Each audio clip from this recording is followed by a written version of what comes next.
All right, so welcome to the No BS podcast. I'm your host, Liam. And I'm Maria. And today we got a pretty cool guest.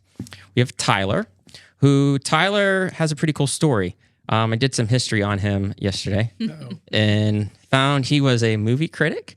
Still am. Still am? Yeah, I haven't been. WF&J hasn't fired me yet, so. Oh, okay. So we'll have to go on that a little bit. Yeah. And then he also runs a few franchises in the smoothie realm. So today we'll kind of take a deep dive in all of the things he has learned along his journey from movie critic to now running smoothie joints. So Tyler, anything you'd like to add to that? I think that covered it. Thanks for having me on. Yes, definitely. Haven't done one of these since October. This setup is A+ compared to what I was working with last time. Wi-Fi in my home office. Okay. But it all worked out well. But no, I think you covered it all. So let's start with the beginning. How'd you start with the movie critic side of things? Loving movies since, childhood. Okay. Dad just, the type of parents who, you're being taken to R-rated movies when you're like 8 or 9, but you just, you roll with it. You're watching a lot of movies. So yes. Eventually in high school, I started to write about them. That's where the journalistic side came in. Mm-hmm. Went to YSU, majored in journalism. So there's never any, because I do TV film criticism now, there was never any TV aspirations or anything like that. And then, just kept becoming better and better. And, just, that was all I did, in my free time. Still do it now, even though it's tough with a kid. But WFMJ, the, 21, Channel 21. Yeah. I know someone there who works in another department, and she said, "Hey, this is in 2012. Hey, they're making this weekend show, WF&J Weekend today. They're trying to find a movie critic." She said, "Obviously, I'm going to call you first." I was like, "Yeah, I'll come there now. What do I have to do?" She's like, "You're just going to audition." No one else was. I was running up against no one. So yourself. I'm like, there you go. Okay, so right now, this is positive. So I did it, and that was it. And I've been on TV since every Saturday since 2013. But now, post COVID, I could do it from home, which is great. Just record myself talking. And I don't have to wake up early every Saturday morning. But I did some other segments there as well. Some like pop culture segments. Okay. Yeah. It was a Monday morning thing. I did some fantasy football stuff every Sunday. So I kind of spearheaded those. Those were sort of my ideas, but then, didn't have time to sort of follow up on those. But yeah, still doing the movie thing just out of a passion since high school, the writing. Mm-hmm. I went to various festivals, Toronto Film Festival, which is awesome. Some smaller ones as well. And then just kind of grew from there, and I'm still doing it, which is great. I could scratch my itch doing that because I knew it would never become a full-time gig in Youngstown. They're not going to push money to someone just doing that. Definitely. That would be awesome. That'd be awesome, but I knew it would never carve out to a full-time thing. So I could scratch my itch doing that and then devote most of my time to the franchise. Definitely. So what kind of goes into reviewing a movie? That's the thing. Since I had never done TV before, I knew as long as I know what I'm talking about, I can get used to the TV thing. Yeah. Because when I would go in, it was live, and there were, I had only 3.5 minutes to get all my stuff in. So I'm trying to pre-script it. Mm-hmm. Pre-script it. In the beginning, it was a little bit tough because I was pre-scripting it, but sometimes, you're trying to remember what you're going to say, and then you sort of lose your focus. Or yes. And as it went on, I became better at it because I said, I'm just going to talk to the host next to me like we're just sitting in a bar, except I just can't swear. Dumb it down a little bit. Yeah. Yes. Yeah, and dumb it down because people watching, they don't want to hear, they want to know, the basic stuff. So it became easier as time went along. But what was your initial question? I'm sorry. What goes into a review? What points do you look at when you're reviewing a movie at a film festival? Film festival's different. You're more artier films. Mm-hmm. Now it's just what's the mainstream movie coming out this week. Okay. Less arty. More people are going to end up seeing those movies. But you're just trying to convey to the audience what they would want to know. You have to know your audience. So if you're writing for a publication, you're going to be more in depth. You have more space to carve out your thoughts. Whereas TV, it's small. You only have 3 minutes to, like I mentioned, to Get your whole point across. To get the whole point across. What's your go-to genre? People ask me that all the time. They're like, "What is your favorite movie?" I'm like, I don't have one. Like when I was younger, how could you? Well, yeah, like I think you guys know this. Even with certain things, it doesn't have to be movies. It could be whatever. Like when you get older, your tastes change so much. Oh yeah. And that's sort of what's happened. But I watch anything just as long as it's good. Definitely. But yeah, anything. Whereas with like music, there, Yes. There's certain things I don't care Certain for. But genres. with movies, I'll watch anything as long as has my attention. Mm-hmm. How do you feel about the production company A24? How do you like their movies? It's very different than your traditional movie setup. Yeah, they sort of have like a house style with you kind of know what to expect before you see the movie, but I sort of run hot and cold with them. A lot of recent stuff has been good, but it's better than the movies they're putting out are better options than every other movie being a Marvel movie or a sequel or a prequel, and that the middle ground has been sort of cut out, which is annoying. Like there's no movies I'm using my fingers for adults anymore. Those $20 to $30 million budgets, which were the mainstay in the 80s and 90s and early 2000s, where now everything has to be super bloated, $100, $200, $300 million, where those sort of rom-coms or just low stakes drama or action movies that used to churn out like a dime a dozen in those prior decades, like those don't exist anymore. So when they come out, I'm not saying that's all that A24 is doing, because they dip their toe in a lot of horror, a lot of, horror movie stuff like that. I guess for anyone that doesn't know who they are, do you want to explain them a little bit? Please. You do it. I want you. Okay. You do it. Yeah. This is. I see. So do you go A24 or A24? I think it's supposed to be A24, but A24. Yeah, I catch myself saying 24 as well. I guess when I see one of their films, it makes me think of like something a group of college kids would put together with the creativity level. It feels very vintage and it's very out of the ordinary. It's not like what you see a superhero movie being. Yeah. Sometimes it is shot on film cameras and it's made to look very retro and old school. Okay, why have I not seen anything? You probably have. Have You I? probably Tell me. have seen one or two. Well, I also have 4 kids, so my time is limited, and I don't watch a lot of things, to be honest. But I'll have to send you at least Please. a trailer. yeah, I forget what movie I was going to see, and they're coming out with a new horror movie. A24 is, and the trailer is just it's not something you've never seen before. It breaks the standard of what you see a lot of normal movie production being. really.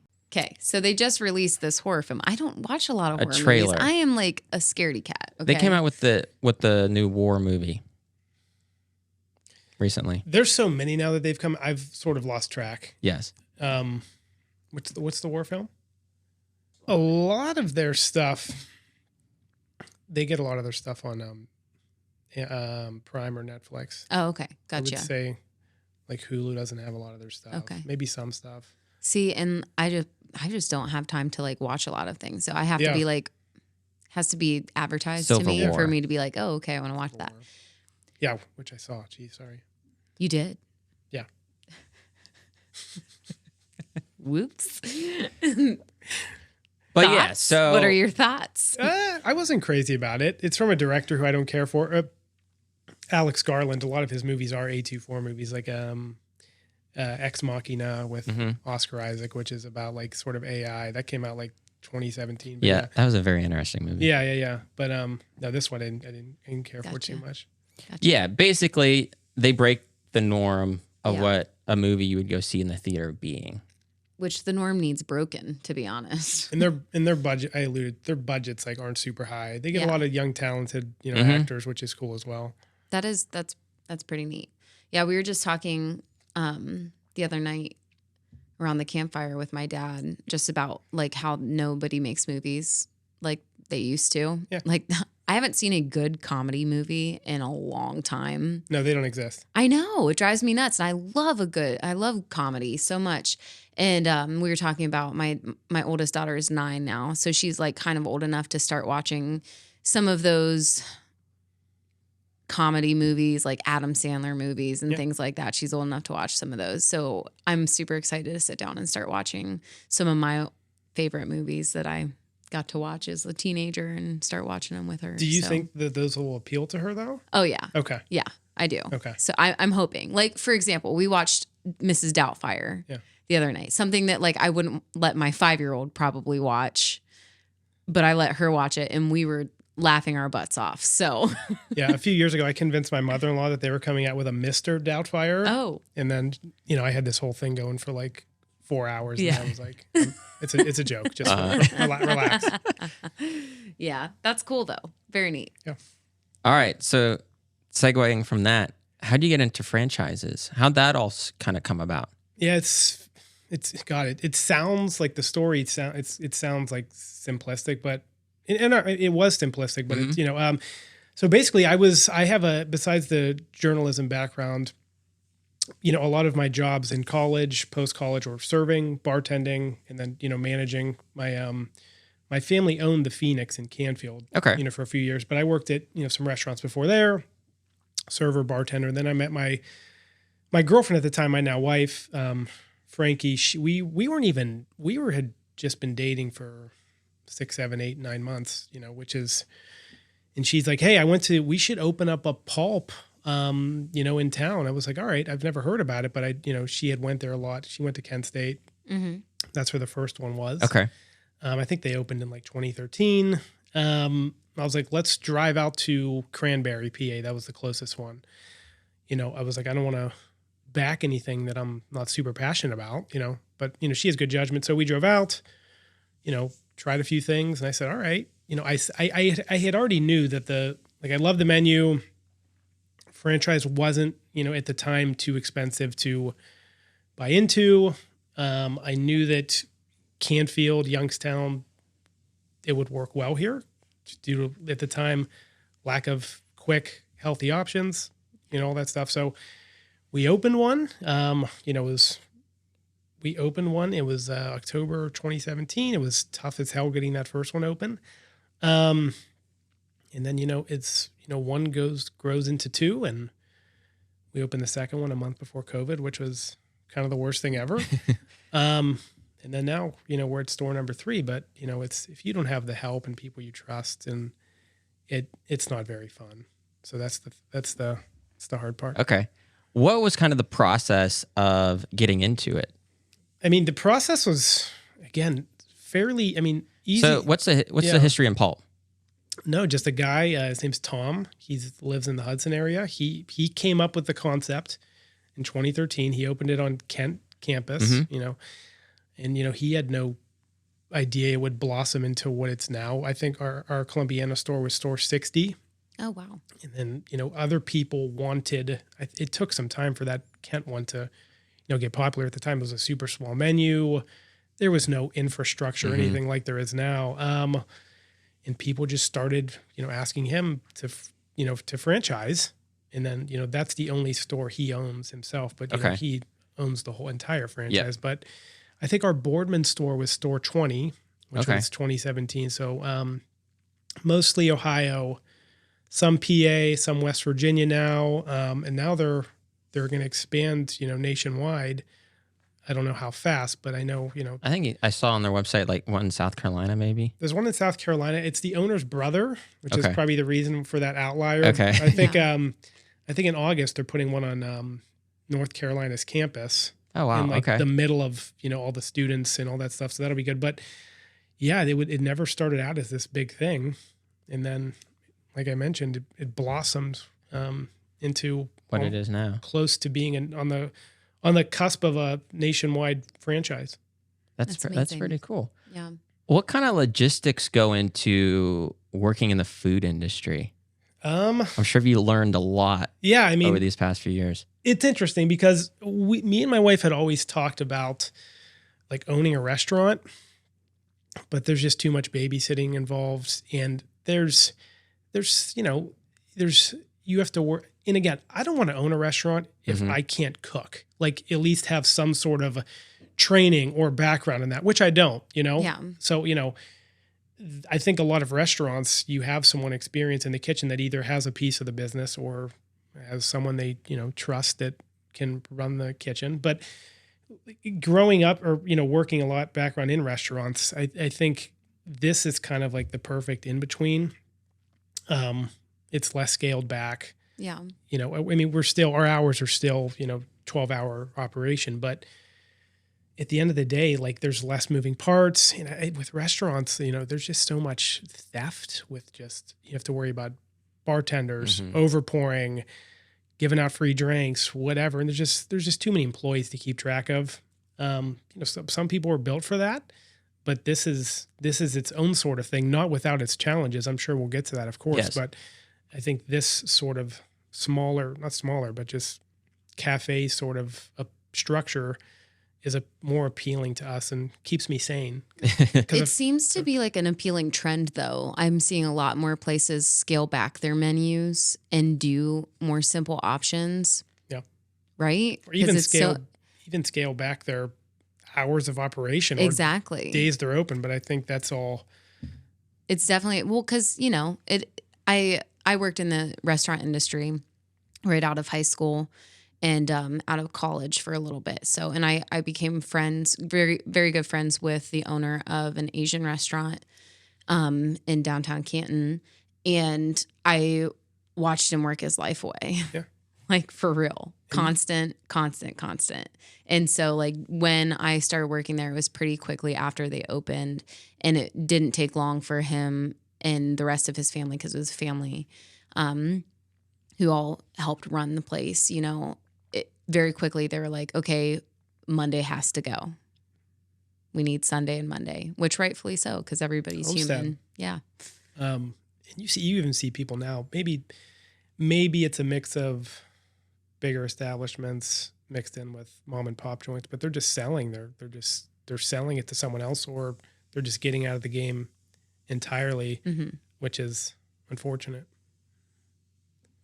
So with being in the smoothie side of things, I'm assuming being a franchise, what kind of limitations do you have, like in opening a store? Like, do they have to come out and approve everything? Do you have to use their supplied vendors, or how does all that work? Yeah, you have to stick to the same vendor. You have to sort of stick to the design of the store, like the aesthetic, and they'll give you some, wiggle room, which is cool. I should mention, they're not super micromanagers in terms of like day-to-day stuff, which makes it easier and more fun for me, because it feels like your own. It feels okay. It feels like your own restaurant. This is our own place. But again, I'm in terms of like social media and everything, like as long as you're not just being a jackass and just putting whatever, they're open to how you want to run your social, which I put a lot of, effort into that to make it seem fun and appealing and different than 59 other pulps, because some of them can be pretty boring with what they post. But no, you have to abide by certain equipment, but I can't change the menu at all. Okay. Which is fine by me, because if I had to I don't want to. You have to put more thought into. If it's not broke, don't fix it, sort of thing. But and all the food, all the equipment, you have to stick to the sort of all the same vendors and whatnot. Now, how about location? Did you just did you propose location ideas and? Yeah. So location one, Boardman. Okay. And again, these stores are pretty removed from all the sort of saturation in Cleveland, Columbus, Akron. That's where most of these stores are. So yeah, when you're interested in opening a franchise, you send an email, go on the Pulp website, and a lot of people, they have to reject because it's all vibes now, or they want people to open stores that already own their own store. You know what I mean? So they came out to check out the board. They do a traffic count, all that stuff. Poland, they're kind of like, hey, it's kind of close to your other store, but we sort of just trust you at this point. And again, with this spot, we have a good relationship with the people that work for the franchise. Yeah. So it was kind of that. And, we were picky with our locations. Like there's some places we thought about, and, all this 3 locations we have now, it just makes sense, good spots. Do you guys hope to continue to expand? We talk about it. There are about 3 years between store 1 and store 2. Okay. 3 or 4 between store 2 and store 3. But it just depends on where we are with our lives. Grows. Yeah, and it just depends. Do we have the infrastructure so that I'm not getting texts and calls every day? Do we have the managers in place? And they have to be managers you trust. That's my whole thing. Is I've been reckoning with over the last year, because I knew store 3 was coming, and in my brain I was not looking forward to it, because I'm used to having so much control over the schedule, the food order, the day-to-day stuff, and letting go of that is very hard when you're the sole person doing it for 2 stores for 3-4 years. So I have people doing that now, and it's nuts. There's mistakes are made, but it's a very collaborative process. Definitely. The people that I trust doing this with me. So to answer your initial question, it just depends. We'll see. I mean, I can't think of another spot really within The area. this whole radius where we would want to put one. But who's not to say that this franchise doesn't expand into Pittsburgh or Florida, or hey, if we have someone we trust that can run it and we don't have to be there, makes sense. Who's to say there won't be another one? But for now, we're content with where we're at. Okay. What kind of challenges did you find from going store 1 to 2? 1 to 2, initially it seemed scary, but it was easier than I thought it would be. And what made it easy was store 2 was, this part wasn't easy, but we started off very slow because of COVID, right? I went from 18 employees to 4 like overnight. Okay. A lot of my staff is high schoolers or college kids, or sometimes you'll get lucky and you'll have some post grads who are, there.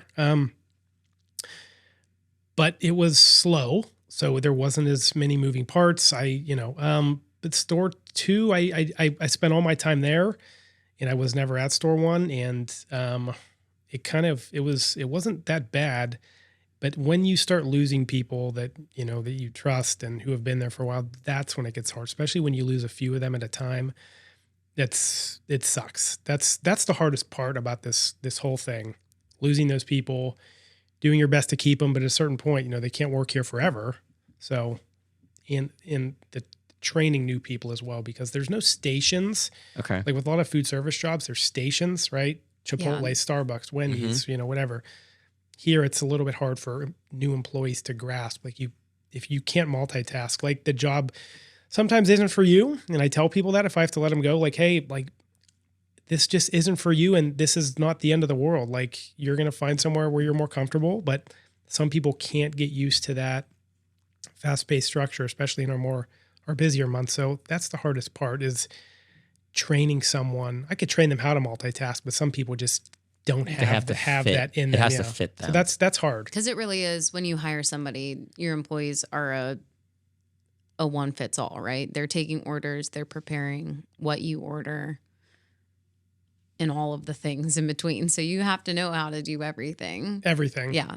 But if we had just a register person, but a lot of our shifts are only 2 or 3 people. Yeah. Very busy 4, but there's no way to have stations when you only have that amount of people, 2 people working, or even 3 people. And it does make more sense efficiency wise. Yeah. To take an order, prepare it, and work together as a team. Yeah. So that's neat. Yeah. Now, are you able to go into what kind of volume do you guys do? Like how many, what's your average like customer per day? Do you know that kind of stuff? Is that something like how much they're spending? How many people do you get on the average day? On an average day, let me answer that question in terms of like our busier months, which is like April through August, for obvious reasons. Yep. Probably like anywhere from 180 to 200 customers. Okay. Yeah. A lot of DoorDash, especially at the Poland store, like a lot of DoorDash. Boardman a lot too, but I just think there's just more businesses and traffic down there. And between walk-ins and, online orders, anywhere from 180 to 200 a day in the busier months. Yep. Yeah. Okay. How do you go about something offering like DoorDash? What kind of I was just process with gonna that? ask that. Well, it's cool. So Pulp has an agreement with them. Okay. So all the Pulps. But the cool thing is, like, in the beginning, DoorDash would take 30% of all of our sales, Okay. which is a lot Uh-huh. Yeah. for each order. Pulp whittled that down to 12%, Oh, wow. which is massive. And then, other places call us, Uber Eats or Grubhub, and, they try to, but I mean, we could, it's just too much. You can't have different services. I mean, we Yeah. could if we could handle it, but again, It's the simplicity of We it. only We have- only work with one. we only have so many people working per shift. Like, it's at a certain point, you can only do so much to accommodate. Mm-hmm. Now, how did you get to the point you're okay delegating things to people? I think you just, at a certain point, you have just- to. yeah, I mean, happens. I could not have, Uh-huh. but then I would be running around doing everything, and you just can't. Like, I don't want to. Like, I've learned that it's okay to give this stuff up, assuming the people you trust are doing it correctly, but you have to. And plus, like, what I'm noticing lately, especially like with these younger generations, like, what motivates them is, not all of them, but some, more responsibility. Okay, I'm not just another cog in the wheel here. Like, Ty is he's entrusting me with this. Yes, he's paying me more, but okay, now I feel more propped up. Like, and there's, I keep telling them, like, guys, like, there's more room to grow here other than just like a crew member. And those people, we take care of them because they're not, you don't find them all the time, but giving that part up it's easy. You just have the trust who's doing it. Yeah. And again, if I did it, with 2 stores, I could have kept doing it, but Mhm. with 3 stores, it's just overboard.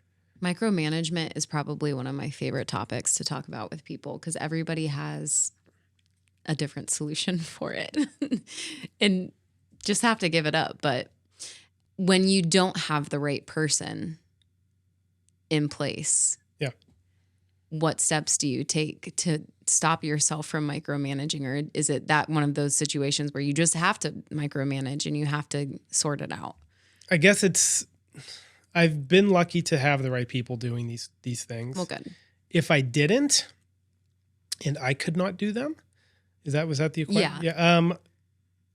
You let them do it until they fail, and then you realize, okay, this is not for this person. You're always trying to groom the younger crop. Hey, so-and-so's leaving soon. Like, I think you'd be right for this. Some people, they don't want to do it or they're intimidated by doing it, but hey, it's more pay, it's more responsibility. But you just, you find, like, I view myself as, and it's fascinating dealing with this generation. Like, I love the interaction, not all the time, Mhm. but I love just watching them grow and become better, whether they're with me for 9 months, 18 months. I have a girl who's working for me now. She's been with me for 5 years, and I'm going to be sad when she goes. But it's fun to watch people grow Mm-hmm. and get something out of them that they never knew they thought they didn't have in them. Because I just think there's a fear with messing up, and with anyone, with humans. That's a thing that holds us back, I think, from achieving more. Yeah. But sorry, I'm going all over the place. That's I know okay. you're fine.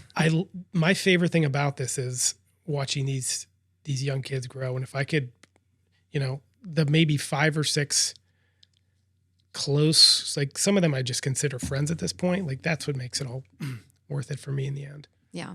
So what struggles do you have? I mean, obviously you're going to be hiring people that are not going to be with you long term. I would say 5 years surprised me to know you have somebody who's been with you for 5 years. That surprises me, because you're hiring mostly people who are going to face a big life change, and every so often, every couple years, younger people in high school, college students, that kind of thing, they graduate and they move on to what they got their degree in and what they want to do long term. So what struggles, besides, the emotional part of losing people, do you face with that? Like, hiring, what questions are you asking, that kind of thing?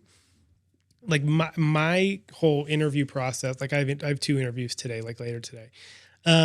It's like 40 minutes, and it's, if they have to have a personality, right? We have all the other bullet points they have to meet. Like, availability is good, great. You have transportation. Can I see this person communicating well with customers and employees, and can you multitask? Or if they have no experience in the past, it's maybe tough to hire them. But then again, they're not coming in with any bad habits if they have no experience. So we could sort of mold them into what we want. But the hardest part is the interview. I sort of know, like with just in 20 minutes, like if someone's really not, like sometimes I just feel like too, like they're terrified of like just being interviewed by the opposite sex, which I notice, or just working with me. Like a lot of them just like won't talk. And like, if you know me, I'm a super fun guy and I know I'm the boss, but like, I want to have fun, because if we don't talk for this 5 or 6 hour shift, like that's not fun. Yeah. Like I want you guys to come in. I want you to have fun. When we want you to enjoy working here. That's our whole thing. And there's other jobs that you don't have that atmosphere, that vibe there. And like food service jobs, right? You're absolutely. You're standing. You do the minimum and that's it. You're standing here at the station for 6 hours, whatever. But with the interview, it's in depth. Like I want to get to know them. I'll ask them about their personal life for a few minutes. I want them to know that I'm a human as well, and I'm not just this guy that's in this room with you. But I also let them know the expectations. Like, hey, if you need to learn this job in the first month, maybe not 100%, but 80% of it, or hey, maybe this isn't going to work. So that's why I try to get across to them. I like to super to the point. I don't like to leave any vagaries, so that if we do hire them, they're not surprised by anything, because that could go a million different ways with certain employers. But I know within those first 10 or 15 minutes if they're going to work out. Sometimes I've been dead wrong before, for better or worse. So there are those surprises thrown in, but I'm looking for some personality is the main thing. Yep. Do you ever struggle finding people? It depends. Yeah. It's funny. It's like, and my wife always reminds me of this, like, and this is not just with hiring. This is just with the whole endeavor. Like when we're super stressed, maybe we just lost a manager, maybe something just broke or whatever, shit just like tends to work itself out in the end. Mm-hmm. You know what I mean? But we do have those periods where it's hard to find anyone. And then, I'll be the next minute I know I'll get 4 applications out of nowhere. It's very strange. Okay. I feel like, but yeah, there's those moments where it's hard to find people for sure. It's like fall. Mm-hmm. Okay. Once you get to summer, like now I'm just getting flooded. Yeah. Spring, people are involved in sports and all this other stuff. So you get kind of less of that. But, but then after summer, a lot of people apply that they want to work just seasonally. And I have to turn all those applications away, because we can't just have you for 3 months, Now I bring people back that have worked for me in the past who are home for summer. That's great. I'm dealing with that now in a few stores, but it's tough. We turn away a lot of applications because we're not one of those stores that has enough turnaround like that. Well, no, it'd be easier to hire those people if we had stations, like I mentioned earlier. But it's just hard. It's hard to learn the job and get good at it in 3 months. And then it's hard to give them shifts and take away from my other strong employees. Because what would be like the typical length you hope someone to stay? I know you said 5 years. Like that's pretty crazy. That's an outlier. That is an outlier, and but that also says a lot about you guys and how you run your business. If someone's willing to stay, but a lot of girls, because 99% of my staff is females, they don't realize that. They don't realize that how chill this job is compared to other food service jobs. They don't realize that maybe until it's too late. But 5 years is an outlier. I've had another, 4 years. I've had a lot of 2, 3, 4 years now. I have that crop in my one store, and then like I feel like they're all going to leave at the same time. Knock on wood. But I don't know. You're hoping to get someone for, if they're there for a year and a half. That's a dub. That's a victory. Okay. Yeah, I guess I've never really thought about the longevity of a staff member at a food restaurant. It's something that uses a transition for their lives. It's a carrier job. It carries you through a transition in your life. But what happens as well is you'll get a text out of the blue for someone who left me 2-3 years ago. They're not happy. with their post-college, like they hate it. Yeah. And they're like, hey, can I come back for whatever? I'm like, absolutely. So you get that as well. Okay. What's something big you've learned over these past few years being in the franchise industry? It's never as good as it seems, and it's never as bad as it seems. I just mean the day to day. Yes. It's cool being your own boss, but this isn't like this isn't glamorous like at all. You know what I mean? Like it's a grind. Like this is a grind. Now, I could be that owner who's never at my store and just give it to someone else, and you can just sit back. Well, no, and the inmates are running the asylum. Yep. But then our sales are going to be not great. We're going to give poor customer service. No one's going to be doing their job. But I'm not in it for that. I'm in it for, we need to be efficient. Our store needs to be clean. But you guys, please have fun when you're here, or else, like, why else are we doing this? Like, life's hard enough. You guys are, you young girls are dealing with whatever you have going on in your personal life, your social life. Come here to chill out. Now, they don't look at it that way. And I probably didn't too at that age. Yeah. But they forget that I was their age. And I also forget that I know I know all the tricks that they're trying to get away with certain things. They forget that I was tricks. What are some of the tricks? Just, cutting corners and with, whatever. But I've learned that, the sky isn't falling, really. And I've also learned that I'm still learning as well, even though I would tell people a few years ago, I know every day I'm learning something new. I'm learning how to deal with people because I'm juggling between 3 stores. I have probably 60 employees. So I'm juggling 60 personalities, on a day-to-day basis, which is fun, but it's also it can be terrifying as well. And exhausting, I'm sure. Sometimes yes, sometimes no. Okay. It just depends. How do you find ways to manage communication with 60 employees? That's the thing. I wish I could talk to every employee when I have, face to face, but a lot of it's a text, or we have, different group chats for different stores, sub group chats where, here's my shift leaders at Boardman. I just have a chat for them.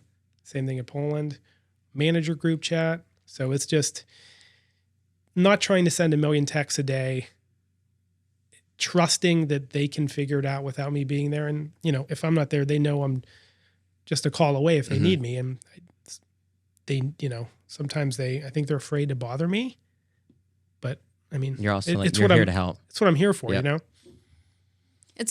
But in a way, it's a good thing that they're afraid to bother you because they need to work things out and figure it out sometimes too. That's awesome though. I commend you for not micromanaging because I really think that micromanagement can be a cancer of a company for sure. Yeah. And I think I used to when we had one store, but that seems like a million years ago. But that's part of losing control. Yeah. But in like a positive way. Yeah. So yeah. I really love your mindset. What are some things that you do to maintain that mindset?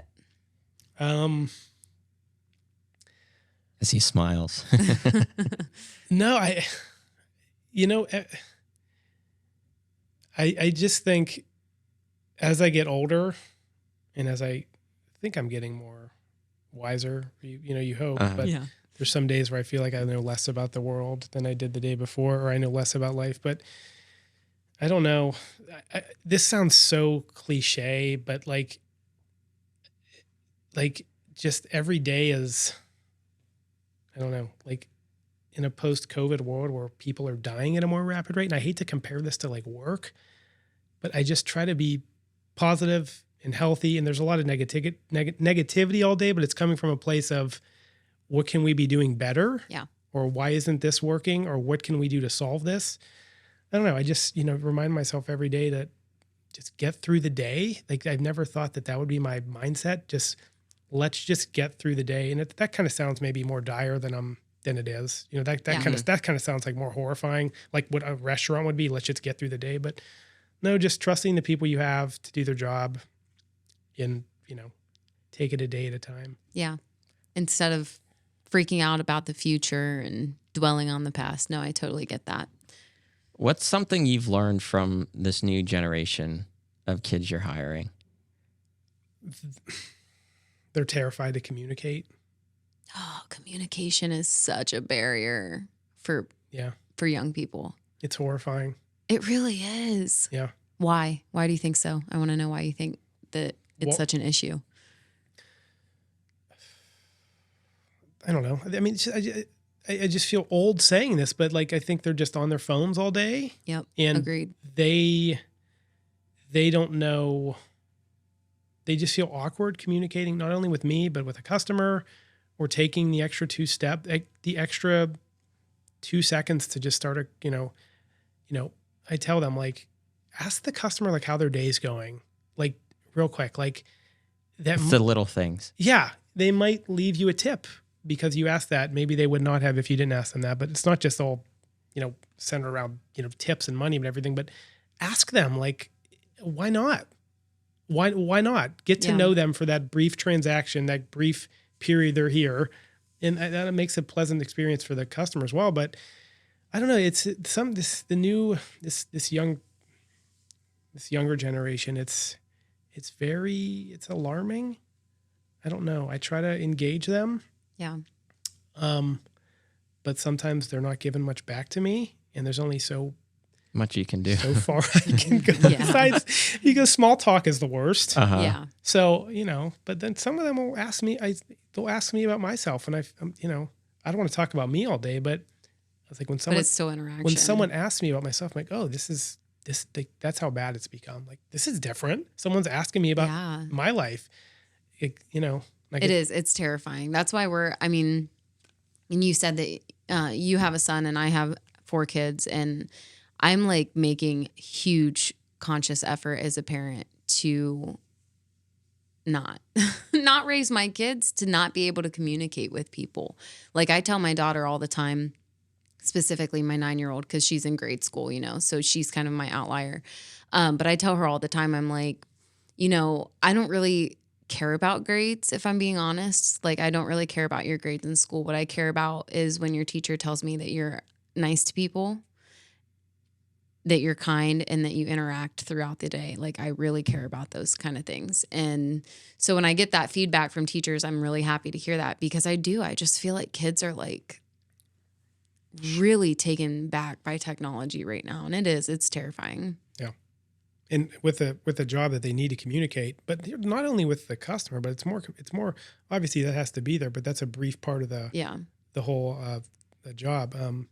Because you're only talking to the customer when they come in, and when they leave, you hand them their stuff. But I tell these girls, I'm like, if you don't communicate with your workers when it's busy, you're going to get your ass handed to you, because it's the multitask. Absolutely. And then it's the collaboration of it. I'm like, I'm giving you the answers to the test, how to make this job easier. Some of them take it. Some of them, they don't listen, or they don't care. And then they wonder why it doesn't work out. But I tell them, I try to tell them all this up front. Do you think it has to do to, now I'm really thinking about it, do you think it has a lot to do with like teenagers and stuff, like just not being involved with team things? Because I know our schools have completely changed also, where it's a complete individual game now. Like, a lot of schools have online driven education where they aren't even interacting with a teacher hardly anymore. Somebody just walks around the room and makes sure that they're doing their work on their computer.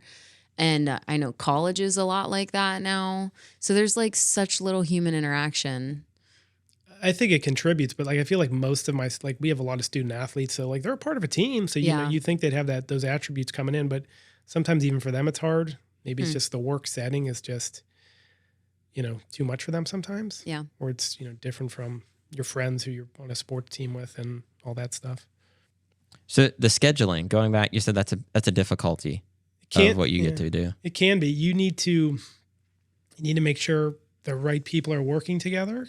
You need to make sure I didn't even think about that. Yeah. You need to make sure, it depends the season.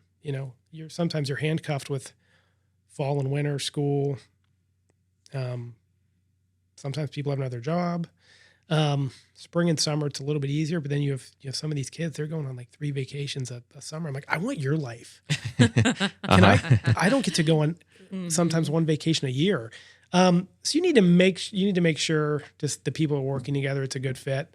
You don't want to schedule 2 new people together with someone else, because it'll just be a shit show. So I put a lot of time into that, but it takes some thinking into it. You got to, like you said, you got to make sure, all right, person A has to work good with person B. Yeah. So that takes like 2 hours, no, maybe like an hour per store. Okay. Maybe 90 minutes per store to get that done. Now, going off of what you just said, how do you delegate life and work?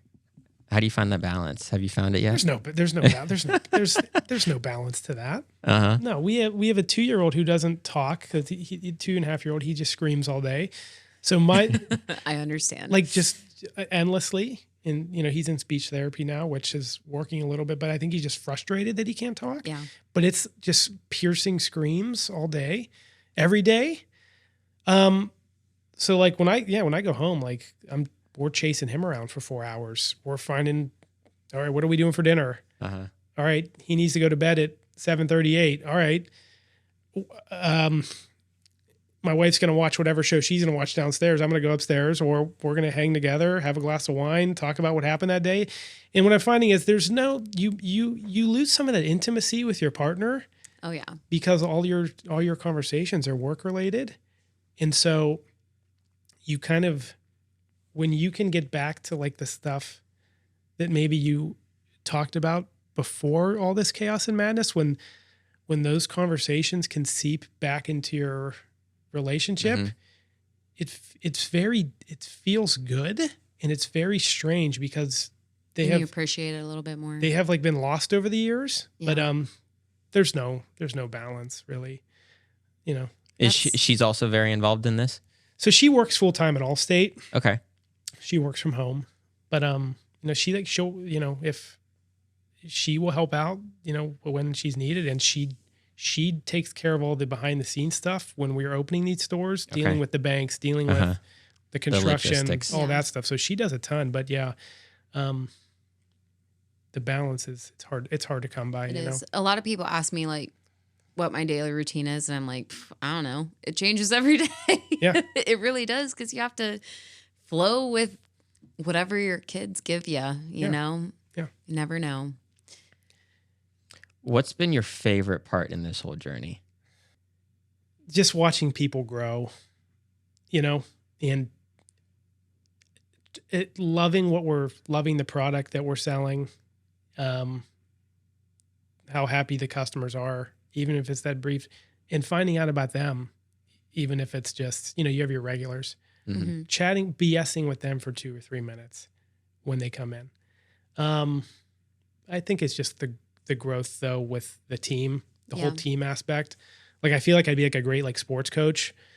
Cause that's like, I get like hardcore, but in like a positive way. You know what I mean? Like guys, like let's just tackle this day and just, do as best as we can. But I think it's just the collaboration, the team. That's what keeps me going, I think. Okay. Yeah. You're building a community, and there's a lot of there's a lot of positive that comes with that. I'm trying. That's what makes it fun. Yeah, absolutely. Where do you hope to see yourself with all this in like the next 5 years?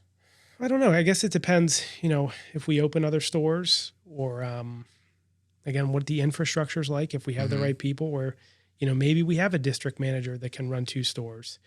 The goal is for me to manage my managers so that in 5 years, like, so I'm not, I'm not working like 9 to 3 or whatever, like in my 40s, because I want to be with my son, or, if we have other kids in the future. But it just depends. It just depends where we're at, if it makes sense. I mean, the market is there for this type of thing. But then I think about like in the next like 10 years, like, is there just going to be, with technology taking off, like what is the infrastructure in the actual store going to be? Is there going to be a kiosk, like where there's no customer interaction? Yeah. What's all that like? But if you think about that too much, I think that'll drive you crazy. Yeah, absolutely. The automation of everything. Yeah. They just opened the first McDonald's ever without a single employee, besides maintenance of like the machines. See, I can't even like picture that. No, like I couldn't even. So it might not be too far away, but it's terrifying to think about. It is terrifying. Like, also, what is everybody going to do? What am I going to I don't know. I don't know what some people do now. I know. I don't have the answers. Yeah. Like I said, day by day. And I guess kind of like going towards to kind of wrap it all up, What's some advice you give to someone that's looking to get into the franchise industry? Yeah. Have experience. Make sure you can deal with people. Find out a way that works for you where you can manage. You need to know how to manage people. You need to grind. If you have those two things, I think it'll work out as long as all the other stuff makes sense. But if you can't manage people, if you're not a people person, you might as well not even do it. That's the biggest thing. And if you could go back and change something in this whole process, do you have something that you'd change? No, because a lot of it You're learning. Still learning. And I was arrogant to think that a few years ago that I wasn't still learning. But you're still learning because with the people, the people that work for you. But like I've mastered like how to run a shift. Like I feel comfortable saying that, and I try to instill that in all my employees. Like, if you guys don't want to feel stressed during your shift, do this and this and this, and you won't feel stressed. A, have fun. B, like we're not working for NASA. Like you're just making simple stuff. Smoothies. As long as you make it right, you're friendly to the customers. Like the job is the job. Like at the end of the day, I can't change that part of it. Like it's hard work, but working for us, I think the longevity people have been with us, how chill we are, how down to earth we are. That's what makes people stick with us. But if I could do anything different, I don't know. There's not much. I mean, it's all part of the process. Yeah. It's not like we picked like a shitty location. I'm like, oh, I wish we didn't put it there. It's all, everything's been good, It's all part of the journey. Very blessed. Good. What's your favorite smoothie? I was just going to ask that. Probably. Did you ever get tired of smoothies? No, I eat. No, never. It's funny. Like I'll be home at like 9 p.m. I'll be like, I wish I had a smoothie because we eat dinner like early. Yeah. You get hungry late and you're like, you don't want to like pick on stuff, especially stuff that's that was me at like 8 p.m. yesterday before you guys closed. I ran over. I'm like, I need a smoothie. Probably the orange ginger elixir. That's really good. The protein packer's good. And the kale kapal's really good. But we have so much stuff too. That's what's also good for customers. Like sometimes it's good. We have a lot of stuff. Sometimes it's bad because then, if you're an employee, or you have to memorize all this stuff. Yeah. Sometimes I'm like, I wish our menu was smaller, but it's good to have variety. And then I guess adding to your menu, maybe kind of explain like you guys are a healthy smoothie place. Everything's fresh. It's all natural. Yeah. So there's no added sugar, which is pretty rare for some of these places. We have dairy-free options, vegan options. We have a whole calorie sheet where you can check your, all the macros and everything, all of that stuff. So it's all right there with you. Or I feel like some places are a little bit more, they're trying to hide that stuff. Or maybe if you ask, they can't provide you with the best answer. But yeah. And again, all this stuff is meal replacements. We have ginger shots, wheatgrass shots, fresh squeezed juice. We have food. A lot of people don't know we have food. But yeah, we could sort of customize anything to someone's liking, all those different options. So we can have flexibility. We can do a lot of stuff. Yeah. One more question. What's your favorite TV show? That's a good one. Like I'll do recently just because, I have a few. I'll do one that's still airing and one that's not still airing. So I was really into Succession. Okay. And then it ended. I think they went out, some of these shows, they drag on for 8-9 seasons. They called it quits after 4 seasons. They're just like, we think this is a good time to be done. So which is good. That is one of my recent ones. And then I like The Bear. I really like now, which is restaurant related. And, so I'll have to watch those and see. I do love shows. I take time to. Yeah. Succession was HBO. Yeah.